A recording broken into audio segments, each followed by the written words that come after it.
That was part of the original,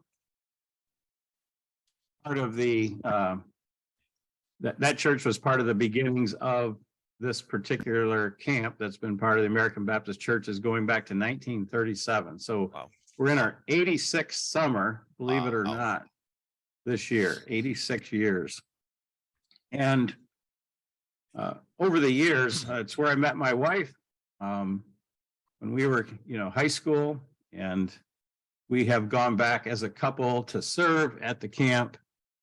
In fact, we had 25 years where we led family camp up there, and my wife had led 5th and 6th grade for probably about 16, 17 years. So just know that for us, our 5 kids, it's not something new. It's something that God has used deeply in our spiritual formation.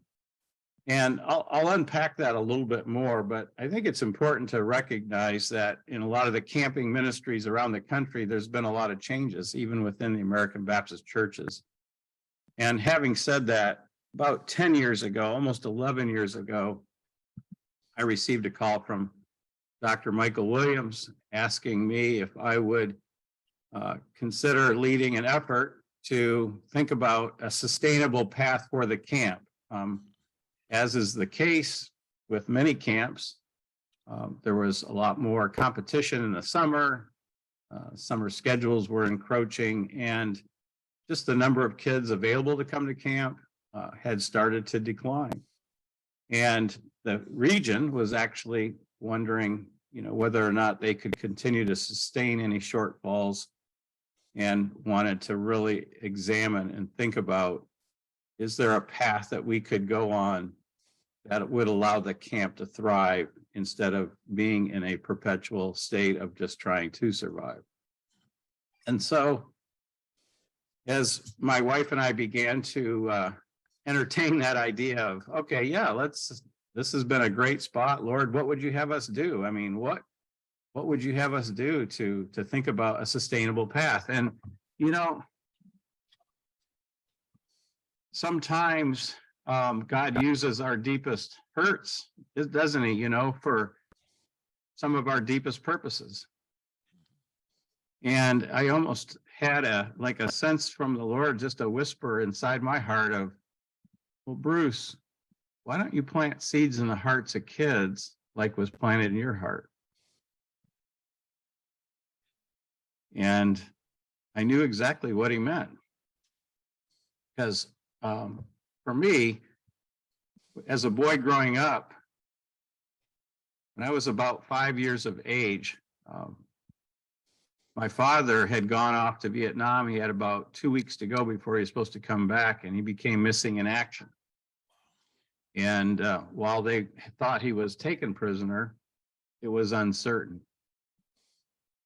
And yet, over the years growing up, staying with my grandparents, coming back from that Army base out in Fort Riley, Kansas, back to Michigan, I would always go to Lake Louise.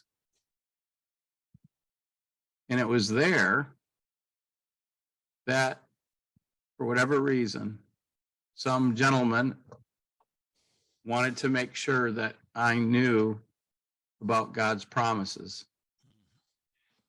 And he said, Bruce, you need to know God is going to show himself strong in your life. He's going to reveal himself to you as a father in ways I probably am never going to know.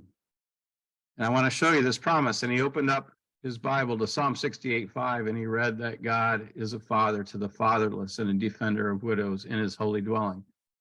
And as a young boy, probably 10, 11 years of age, I really didn't know what he was talking about. I mean, I didn't think of myself as being fatherless. I knew my dad was missing, but I was sure he was going to come back. And I will tell you, though, he planted a seed. And over the years, I heard that message again and again, until all the way up until I was 18 years of age when my father was finally declared killed in action. We never knew exactly what happened to him. He did not return.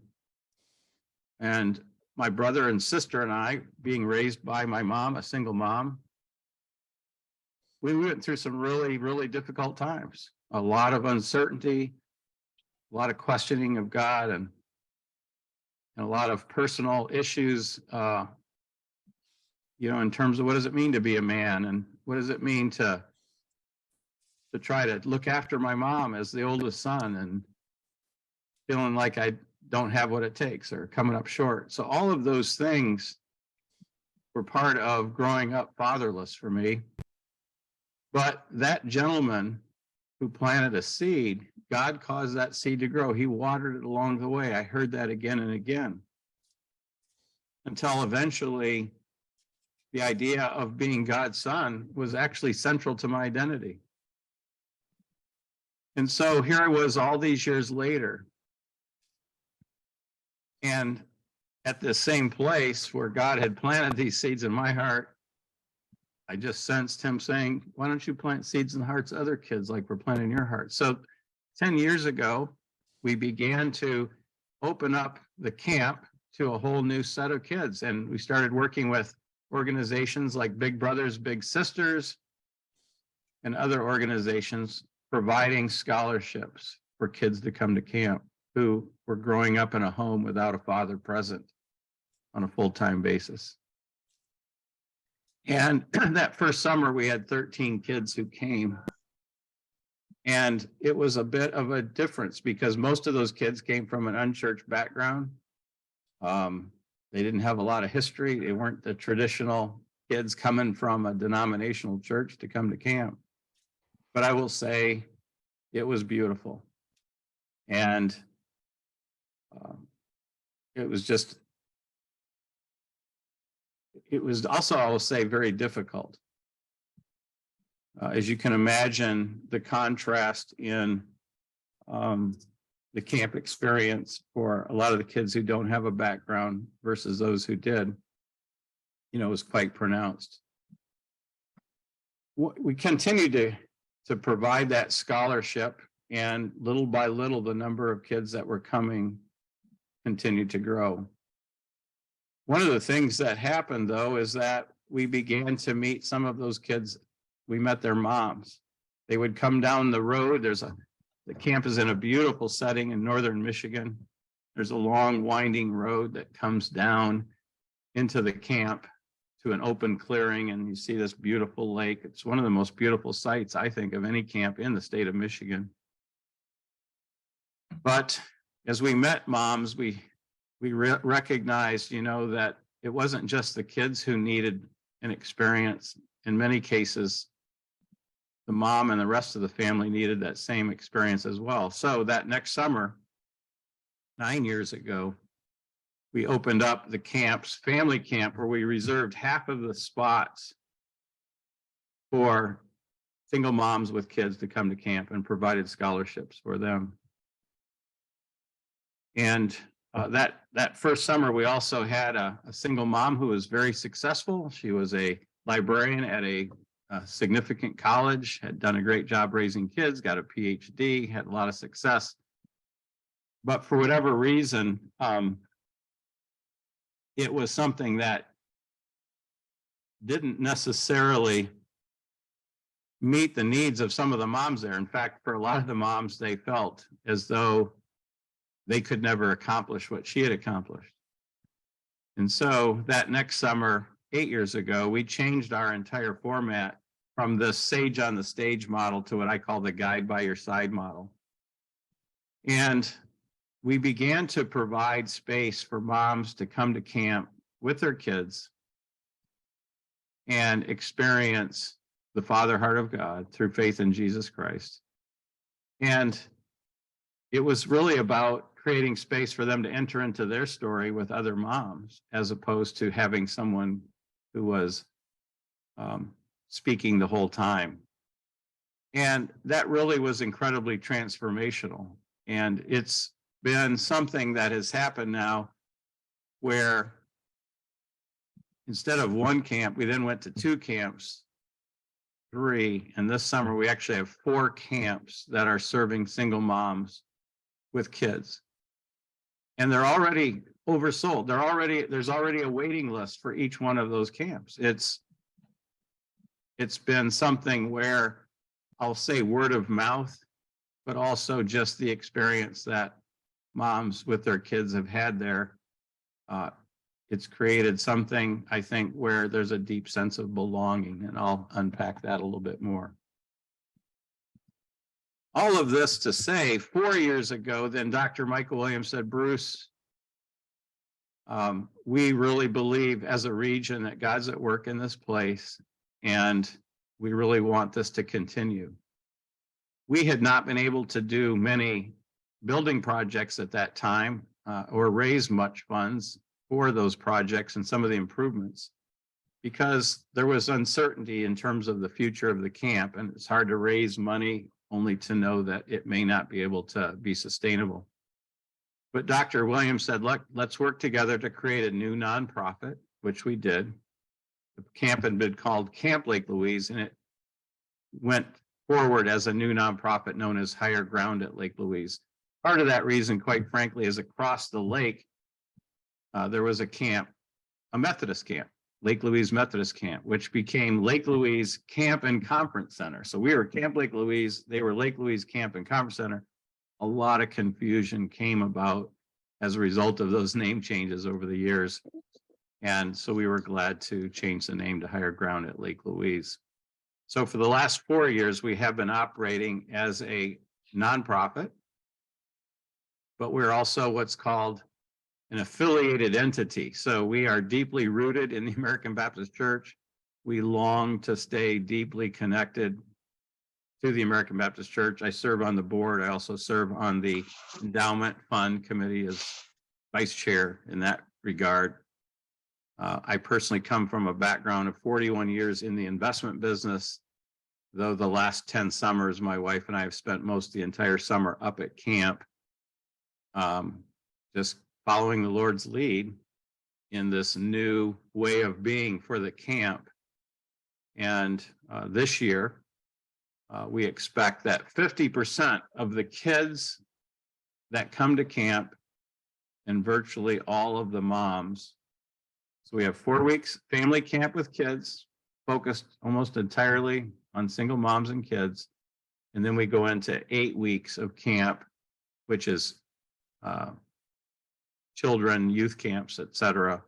The summer ends with an adult jamboree, which is American Baptist Church, primarily folks 60 years and up who come and party down for a week at camp to end the summer, and they have a great time. So that's a little bit of the background of who we are and what's been going on. As you can imagine, in today's day and age, many of you, probably more than myself, are aware of the needs of a lot of single moms and kids in our communities. And so we're not exclusively serving single moms. We're not exclusively serving kids growing up without fathers. But what we have seen is this mandate.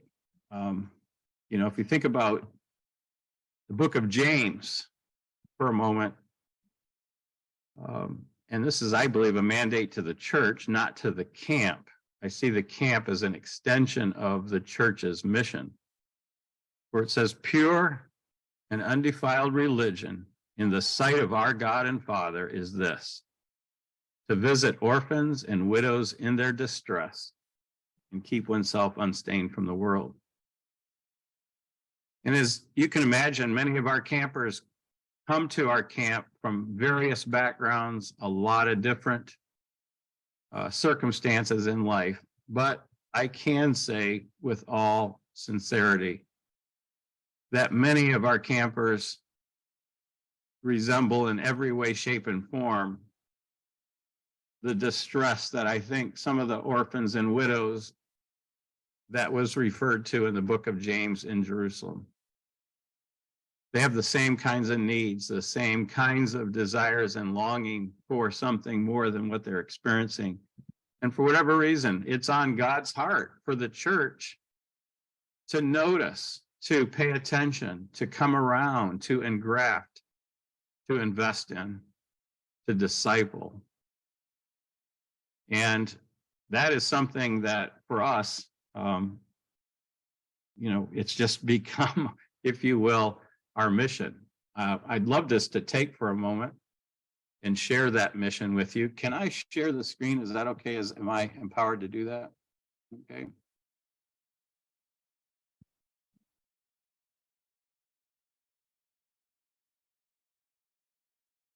Oh, let's see. Where is it? Okay. So is this showing up on your screen right now?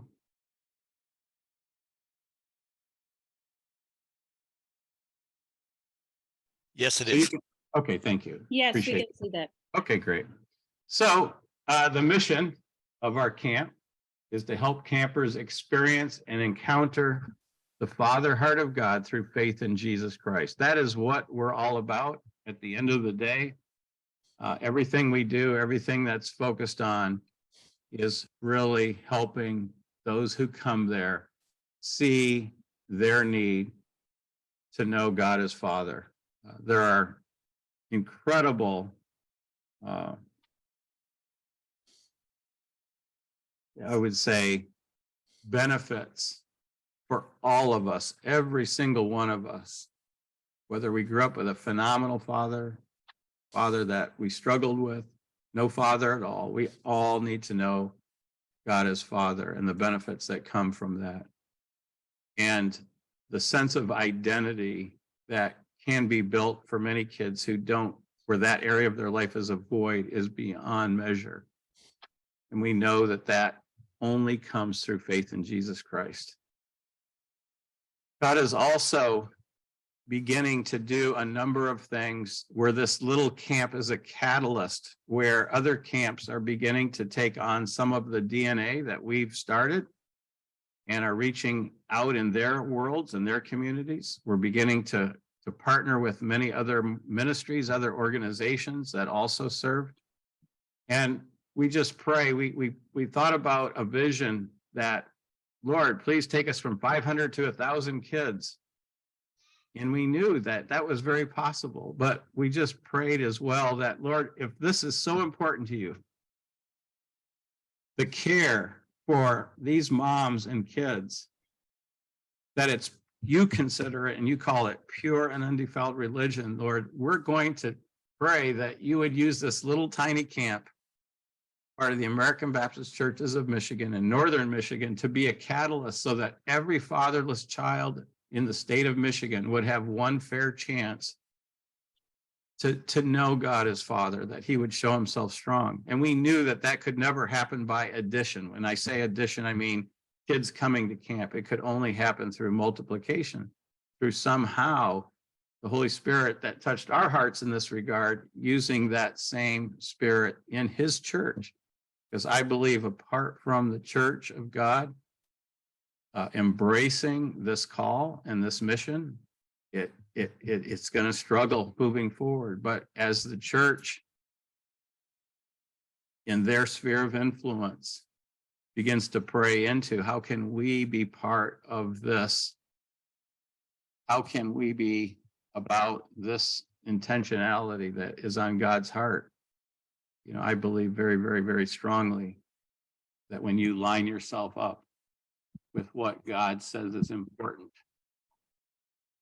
all of the resources of heaven and earth are unleashed to accomplish that purpose. We've seen that our camp has grown in terms of the numbers that are coming. We just finished last year with resources that provide this summer for over 200 kids to come to camp on a scholarship for this upcoming year. And our heart's desire is that God will raise up those children who will come to the camp. Many of them scared, a little bit nervous, but with a deep sense of coming and belonging and hearing about a heavenly Father who sees them, who knows them, who loves them, and invites them to be his child through faith in Jesus Christ. That's really what we're about. So I've gone into a lot of things. I don't know about your format, but I've got a lot of other things I could go to in terms of content, but I just want to stop for a minute and just check in with all of you in this format and see what questions that you have. Danny, you mentioned Psalm 68:5. I mentioned the verse. I will say that we have a Psalm 68:5 scholarship. So that same verse that we shared at the very beginning of this call has created a scholarship for funding for children who are growing up in a home without a father present to be able to come to camp, and also to provide for single moms who want to come and bring their children to come to camp as well. And so that's been a huge part of not just our camp, but that fund is now funding over 30 camps around the country. Wow. Because of the funds that have come in to support that ministry, and recognizing, like you had said, Danny, the incredible impact that a week at camp can have. A week at camp is such holy ground. It is such great soil, right? Mm. And when you have a child or a mom there for a whole week, and every day there's a one-on-one mentor who's sharing a promise that day that God has for that child as father. And then over the course of a week, that child being loved and cared for, and feeling a deep sense of belonging, which is central to who we are. It's amazing how God works that and uses that in their life. But there's a really, really significant problem that has developed, and I will share that with you in a few minutes. So, Bruce, anyone with questions? Yeah, I was going to just mention one of the things that I love about ministry and mission of Higher Ground around the Psalm grant is, I think the tendency for most of us in our local churches is to assume that Bruce is talking about people that are currently inside the four walls of our church. And if I understand correctly, he's not.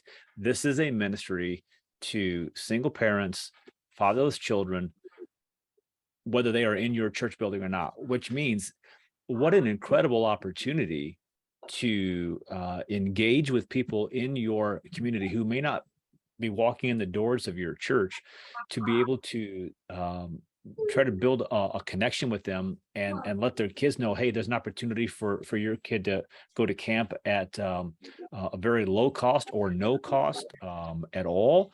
And the same with the single parent camp. And then the ministry that happens on that holy ground, as Bruce is talking about, they come back from that experience with a whole lot of goodwill towards you, who helped see to it that they were able to get there. They've heard the good news, the seed's been planted, and now the baton gets passed back to the church to be able to nurture and cultivate that. I think that's an incredible ministry for us, especially when many of our churches are dealing with a scarcity mentality. Here is an abundance opportunity. And I hope that we'll be able to really lean into it. Yeah, I just had a question too. I'm the youth pastor at Bethany, and the problem that we're seeing right now is that a lot of young families have used COVID as that excuse to pull out of the church and to leave, or attracting new members is quite difficult. I've taken steps along with our lead pastor Dennis, by sending out stuff to schools, counselors at schools. All the local schools every single counselor got a personal letter I sent. From there, I talked to like the superintendent of Waterford schools, along with some of the principals, asking if there's any, Christian groups I could go personally address to attract members into various things like camp. And we use Camp Lael generally for ours. I was just wondering, and I know he said that a lot of the people that attend his program, his ministry, has been from outside of the four walls of church. And that's awesome. That's amazing. I know he mentioned one way that it was happening was word of mouth, which is really, really positive and shows how good the ministry is. And the kids that I have coming, most of their parents are unchurched. Most of them don't want to go to church. And so I am obviously encouraged by that. But, you know, with a lot of kids graduating and a lot of our kids getting older that are in our youth program, how do you attract any more members that, you know, come from unchurched families? What are some strategies that you might use for your camp that I might draw from? Yeah, thanks for asking. We're 10 years into those questions. And first of all, it's important just to recognize that there's no single path, obviously. But what we've found is that, like, for example, we've really gotten to know other ministries who are serving some of the same population. We have a group coming up from West Michigan called Escape Ministries. Now, Escape Ministries has one qualification for their kids. They had to have, for whatever reason, gotten kicked out of school. Okay. Well, you know, and it's interesting, you know, for whatever reason, truancy, behavior, whatever the case be, and they go to Escape Ministries to be mentored and to continue getting their homework done. The Escape Ministries works with the school to keep the kids going so they can merge back into school and pick up some tools along the way. But what 95% of the kids in Escape Ministries are growing up in a home without a father present, and they are statistical outcomes of everything that for me, what I experienced as a kid growing up and what many grow up without certain boundaries or protections in place. In addition to that, there are a number of different churches and organizations that we partner with who really look at and desire to allow the camp to be a catalyst for kids to be able to come to the camp. In addition to this, there are churches that we partner with where they are using it, just as Brian has said, to say, okay, if we look within a half mile to a mile of our church, all right, how can we in our own neighborhood find ways to get to know families who could benefit from this, and go to them and just knock on their door, share with them who we are, what we're all about, and invite them to see if that's something that they would want to take part in. There's an amazing amount of work that's going on with an organization called Love Inc. Are you familiar with that? Have you ever heard of that name, Love Inc., Love in the Name of Christ? So it rings a bell. I'm not sure if it's the same one I'm thinking of, though. Yeah, Love Inc. is a national organization that's a consortium of churches in different areas who come together to provide resources for those who are under-resourced. And right now what they're doing is raising up churches who actually come to camp as a mentor with families, and then go home having established that relationship and helping integrate those families into the church. And what we've discovered is that, well, I won't go on that right now because I want to stay focused on your question. But as it relates to, you know, kids, it's really trying to understand and partner with other organizations who have the same goals as you do. I can't know how to overcome some of the issues with COVID, and I get that with parents, but I will say that for us, as we have sought to build relationships that are one-on-one, that are very focused on evangelism, that are very focused on discipleship so that it's ongoing. And then for them to be focused on who in my sphere of influence needs to know what I've been given, who needs to know about the gift I've been given. That's a huge focus of everything that we do, because it's creating a mindset that God has rescued you. God has placed you in this place. God is giving you these gifts. And there's an opportunity for you to share that with others, because once you begin to enter into a world of kids that are not part of your world, they're friends of other kids who are kind of a lot like them. And that's been a huge source for us of I'll just say, our target or our growth, so to speak. But it's, as you know, each week at camp has a program director, 5th and 6th grade program director, with a team around them who are in ministry. They come up for that week and they're all in for that week. We don't have a method where kids are there for all summer trying to be camp staff to, every age group. And what we've discovered is that program staff is the best source of kids in their sphere of influence where they live to attract, to bring all year long. Hey, look, we're going to be leading this camp. Would you be willing to come up and be part of the camp that we have? Would you be interested? We'll help provide the transportation for those that need scholarships. We can help with that. Sometimes our church, sometimes through the funds available at camp. That's really a lot of intentionality that we've had in terms of trying to fill each camp. We limit each camp to 65 kids. All right, that's a unique thing right now because intimacy is so important. We do not want kids to come there and be a number. We really want every kid who's there to have a deep sense of being known and knowing others. I could go on, but I'll stop there. Well, thank you very much. Wish I could solve this though. It's there's so many kids these days where their families are unchurched, and at least at Waterford schools and some of the other ones nearby, they have no after school groups that meet that are church related. Our lead pastor, he goes out, and I made up flyers and stuff like that. And there's a bus stop right by our church. So in the morning when he gets there, he goes out and passes out flyers and stuff like that. And, the kids that we do have coming are a very tight knit group. Yeah. And that's great. The only downside is they don't have any other friends that are really available to come in as new people. But as new families come in, I'm encouraged whenever we get a new kid or a couple kids. It's just tough making those initial connections. Yeah, I'll just make one last comment on that, Dave.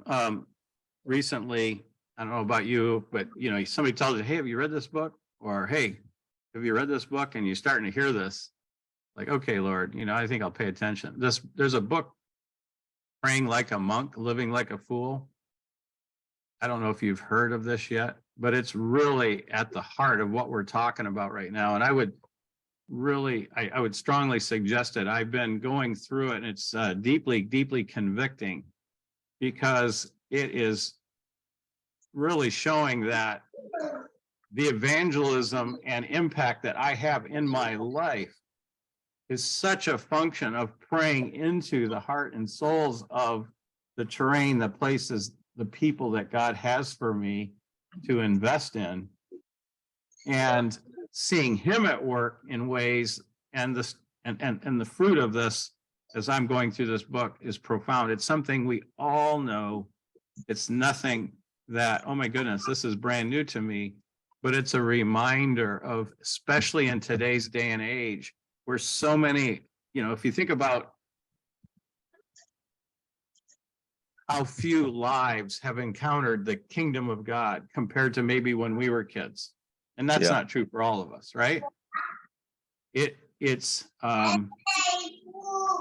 the prayer aspects of our ministry profoundly need to be storming heaven's gates, if you will, with prayer over that area. And I do think that that's something we could unpack at a different time. That could be a whole one of these monthly calls on its own, but I'm convinced for us, when I look at our prayer team and what's going on, and I see, I really believe that there probably would not be much happening apart from the people who are praying into exactly what's going on.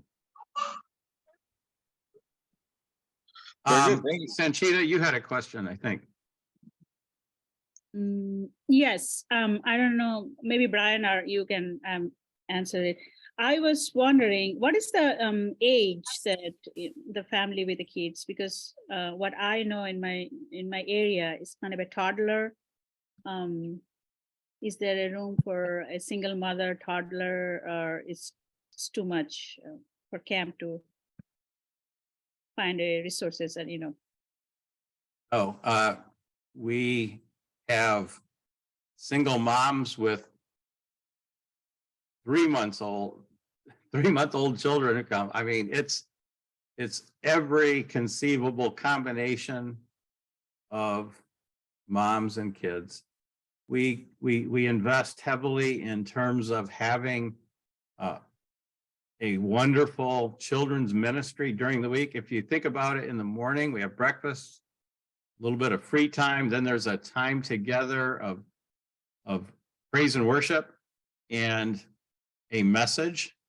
This past year, we actually had a number of single moms who picked the theme for this camp season, and it's "You Make Me Brave." That is the theme for this year that moms had. And so all of the teachings that will take place are singing, a teaching on what does it mean to be brave in God's sight and to gain from his strength, overcome those many, many obstacles. Then the moms go together to the dining hall and they have that time of entering into their stories and to their messaging together. And we have very age specific. We have wonderful high school kids for the little ones, right? To shepherd and oversee. We've got some really talented, and I say talented, I mean gifted, who spent a lot of time, and this is like a calling on their life to speak into the, I'll say 5-6-year-olds through about 6th grade, and then 7th and 8th grade and on up. We actually have soccer coaches and other folks who have a real heart of ministry, who are there to work with some of the older kids as well, life skills and some other things. So there's a lot of intentionality so that it's not just kids running around while moms are together, but we really want it to be something that there's a deep level of care, and the kids are also getting, in addition to a one-on-one mentor who meets with them, they're having this kind of time together in something that everything ties back to "You Make Me Brave." All the messaging that we do with the kids or with the moms is consistent that day.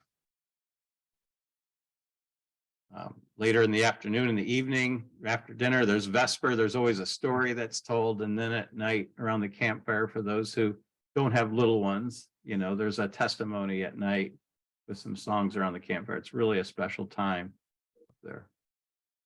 Well, thank you so much. Yeah. Thanks for asking. But you already mentioned that this year is already booked. Yes. Well, yeah, right now, let me just say this. We've got 4 camps. We're partnering with, we love to partner with ministries that use the camp as a catalyst. I don't know if you're familiar with Bethany Christian Services, one of the largest, adoption agencies. So they have a ministry called Safe Families. Okay, so imagine moms who have been either in rehab or in jail or some other thing that has caused them to be separated from their kids and their kids in foster care. We actually use the camp as a week for them to come together and be reunited with their kids and get off to a much better start than just 1 hour once a week in the Bethany offices. In fact, we've got 2 Bethany Christian Services staff members on our board. It's just been a wonderful way for us to use the camp as a catalyst for planting these seeds, but then there's an already built-in ongoing way for that journey to continue when they leave. We're giving them a great start. We work with Single Moms Ministry in Traverse City, which I believe is one of the top single moms ministries in the country. And they've created, over many, many years, a 15-week ongoing course taught by single moms who've been through this program in every arena. And they use the camp for the moms who are just new to their ministry to come to experience the Father heart of God and to receive an invitation to continue this 15-week journey, which ultimately ends in partnership with churches in their local community. Mm. We have to design and build things Right. towards an end, because the week at camp, as awesome as that is, as wonderful as that week is for moms and kids, and this is the part I was mentioning before, where we've got a problem. The problem is that when moms and kids leave, we've got a 7 to 12 day window. 7 to 12 days. It's like they've opened up like flowers in this community. They belong. They're open to what God's doing. They're letting their guard down and feeling a sense of vulnerability and trust. But we have 7 to 12 days to help get them replanted into a new community. Or it's almost as if they close up and the worries and concerns and the kids and the financial pressures and all of the other things in life begin to close in on them. And so if we don't have the church to partner with, it's one of those things where I don't know how God's going to use the camp in a way that's going to create lasting life transformation in the hearts of moms and kids, as opposed to it having been just a great experience. I know he will, but everything we're doing now is towards the end of how can this be not just an experience, but an experience unto life change. If you want to meet the needs of kids growing up in homes without fathers, the secret is with their moms, because if moms enter into healthy places and begin to experience change in their own lives, they bring their kids with them. That's the best of all worlds. And I think that's exactly what the Lord's speaking to in James 1:29. So the camps are full right now. We do have a camp that's on June 11th through the 16th. In fact, I'm just going to pull this up right now real quick. 1 second.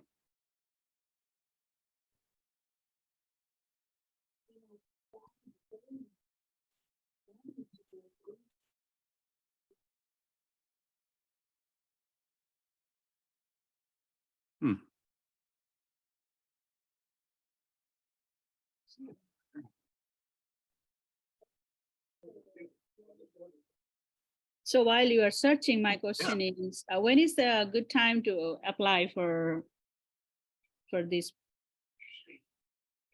Okay. To be So I don't think I'm available able to pull it. and Yeah, so this is the first year we've had this experience where our camps are full and oversold already. But right now we've got a partnership with Love Inc. where they have 6 spots reserved for moms with kids, 6 families. And they have until I think April 15th, April 18th, next Monday, to provide, those names. And I think there might be 1 or 2 spots open as a result of that. One thing we do, we also partner with Great Northern RV in Gaylord, Michigan. And historically, they've provided us with 3 RVs. 2 years ago with COVID, no. And then a year ago, they actually had a tornado go through there and they had no inventory. It was kind of a bummer, but our hope is that we're going to have some extra spaces for the staff to stay in so that moms, but if you just reach out to our, did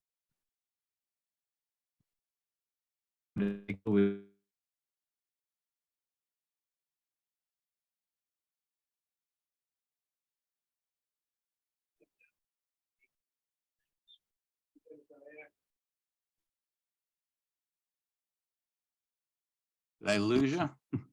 You're back now. Okay. It's like, whoa, hello. Okay. I don't know if you heard all of that, but we are, it is an interesting situation. And please know, we're doing everything we possibly can to make sure every person who wants to come can come.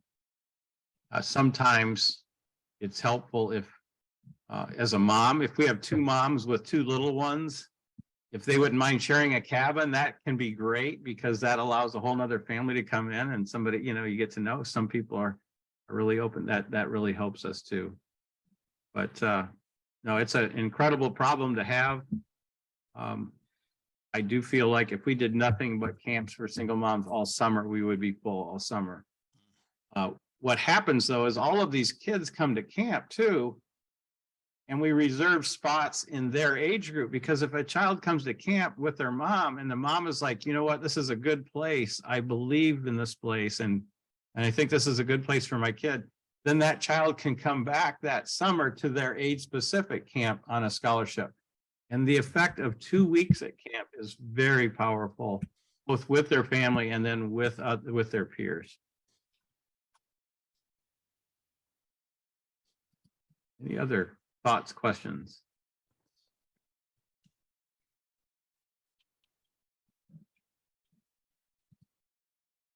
I see we're getting close to the 11 o'clock hour, and I want to respect that. One of the things that I don't want to miss here is our the opportunities for volunteers. Our whole camp is built on volunteering. We could not survive just by hiring staff. We really do need volunteers who come up. We train as Psalm 68:5 mentors, trained to enter into the story with these children, to share a promise that God has for them every day. We're building out a volunteer village right across the street from the camp, 6 tiny houses plus 4 RV sites for our volunteers to be able to stay during the camp week and be present there. We need help with construction. We need help with the kitchen, with crafts, with maintenance. We really, really, really need and desire to reinstitute a living, dynamic volunteer group, and especially with our rootedness with the American Baptist Church, as there are so many. I'll just say my age. I'm 63 years old, and there are so many of my age, maybe even a little older, whatever the case may be, who are praying right now, Lord, how can I be used in your kingdom? You know, and this is a layup right here. Come on up, join us. We will help you find that place to be most fruitful. We will train anyone who has a heart's desire to be a mentor, but we long for you to be part of what God's doing there. And the other thing I would say is Mission Week, May 26th through June 3rd. That's let's see. It's weird, I'm clicking on it, but I'm not necessarily. When I share my screen, what shows up? It's not, it's just showing my. Yeah, I apologize for whatever reason. I've got some slides like I showed you before, but for whatever reason, they're not being identified when I share my screen. So I won't worry about it. But Mission Week, May 26th through June 3rd. It doesn't have to be the whole time. It can be 1 or 2 days. But we long for churches, youth groups, anybody within our region who has a day or two to help us come up and get ready. We're starting a week earlier this year. School's getting out just a little bit. Instead of having 2 weeks to get ready, we have this 1 week, and we really want the place to be standing tall and receiving that first group of moms when they come down that road and are appealing for some week. So there's a question regarding if we brought a team up to help build, do we need licensed contractors? No, we do have licensed contractors who are part of the team. It's great to have them, but no, you do not need licensed contractors to come up. But what we need is to know when someone's coming. We're really trying to do a good job of organizing volunteers so that we know who's coming, what skills they have, where they're going to get plugged in, and who's going to oversee them. That's really, really helpful for us. And we want to do a great job of helping you have a great time. So we have. Bruce, if you have no skills, whatsoever, can you still be used during that week? Absolutely. Okay, absolutely. good. You can help in so many ways, You know, one thing that's interesting, there's a group, it's an electrical contractor who heard about what we're doing, and we asked them to bid on the project, and they announced, they just let us know, we're going to come in the first week of May all the sewers in, the septic's in, all the water's in. We just need the electrical coming in from Great Lakes Energy. They're coming in and doing all of the electrical and doing the whole thing, a $75,000 project as a gift to us. Wow.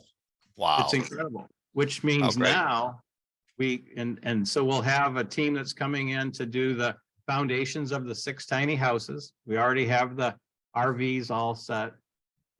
And we'll begin construction That's great. of those 6 tiny houses. So Great. You guys have been awesome. Thank you for letting me share and go on, but please do hear our heart that God's at work. I believe in a beautiful way. I'm thankful that he's gifting us with sacred trust with lives who are not going to camp anywhere in most cases. And but their greatest need is you. The greatest need they have is to be connected to a church where they're going to grow, not just have seeds planted, but those seeds are going to be nurtured and they're going to grow to unimaginable growth. And then maybe somewhere down the road, somebody like me, I went on camp on a scholarship as a little kid and somebody planted seeds in my heart. And I just love how God, all these years later, is still using that same seed from his word to plant seeds in the hearts and lives of kids today and moms. So thank you for your time. Great. Thank you so much, Bruce. This has been very inspiring. And so thank you very much.